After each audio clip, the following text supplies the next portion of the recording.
Elit PDI Perjuangan, Saudara, kembali menyindir menteri yang dianggap tidak beres menangani program lumbungan pangan atau food estate yang digagas Presiden Jokowi. Partai Gerindra pun bereaksi. Sekjen PDI Perjuangan Hasto Kristianto kembali menyentil program lumbung pangan atau food estate. Hasto menyindir menteri yang ditugasi Jokowi untuk mengurus food estate tidak menjalankan program itu dengan baik. Hasto juga menuduh ada perusahaan kroni yang bermain di program lumbung pangan ini. Ya, food estate merupakan bagian dari platform PDI Perjuangan di bidang pangan. Hanya ketika Presiden Jokowi memberikan mandat kepada menterinya, ini kan ada yang tidak menjalankan dengan baik karena vested of interest. Misalnya dengan membentuk perusahaan yang hanya diisi oleh kroni-kroninya, ini kan bukan sesuatu yang sehat. Padahal seharusnya ketika kita berbicara food estate, tidak bisa melepaskan dari hulunya penelitian apakah tanahnya juga cocok untuk tanaman pangan tertentu, dan yang paling penting adalah petaninya. Wakil Ketua Umum Partai Gerindra Habibur Rahman membantah tudingan Hasto bahwa program food estate tidak dijalankan dengan baik. Ia juga membantah ada kroni-kroni Prabowo Subianto yang menguasai proyek food estate. Tidak ada anggaran, ya, belum ada anggaran Rp1 pun di Kemenhan terkait food estate, ya. Lalu kalau kita melihat Pak Prabowo kerap kali dalam program-program yang dianggap bagus justru melakukan inisiatif awal dengan pembiayaan pribadi beliau, ya. Berarti kan sangat jauh dari vested of interest, ya. Saya nggak ngerti apa tuduhannya kemana, ya, kroni itu siapa, kemudian menterinya siapa, ya. Yang jelas kalau di Kementerian Pertahanan tidak terjadi.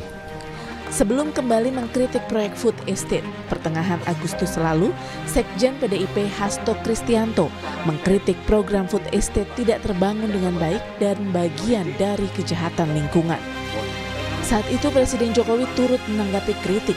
Kata Jokowi, wajar jika proyek gagal pada penanaman pertamanya.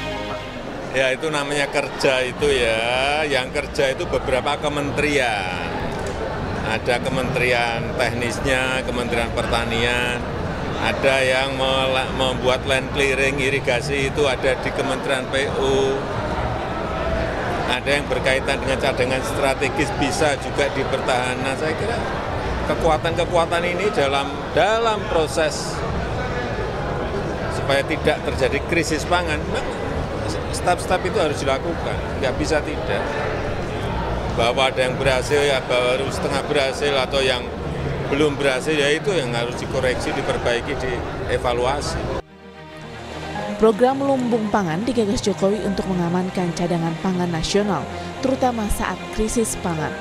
Meski Prabowo ditugasi mengurus food estate, namun pengerjaannya dikerjakan lintas kementerian. Tim Liputan Kompas TV.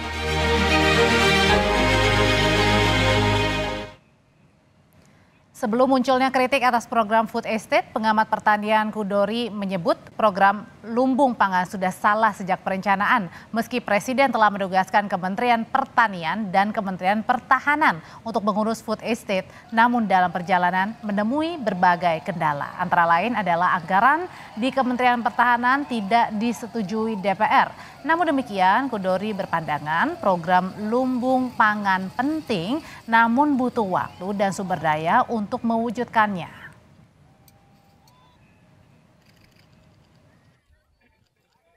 Nah, dalam perjalanannya, apa yang diserahkan dan ditugaskan kepada Kementerian Pertahanan, itu kan nggak berlanjut, ya, nggak berlanjut.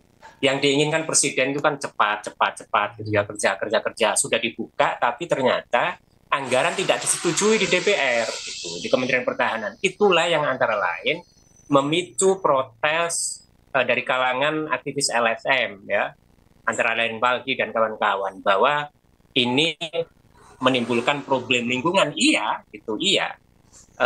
Tapi kita harus lihat ke belakangnya tadi. Ini sebetulnya direncanakan, tapi dalam perjalanannya ternyata memang tidak disetujui. Sementara hutan yang dialokasikan untuk food estate itu udah kadung dibuka.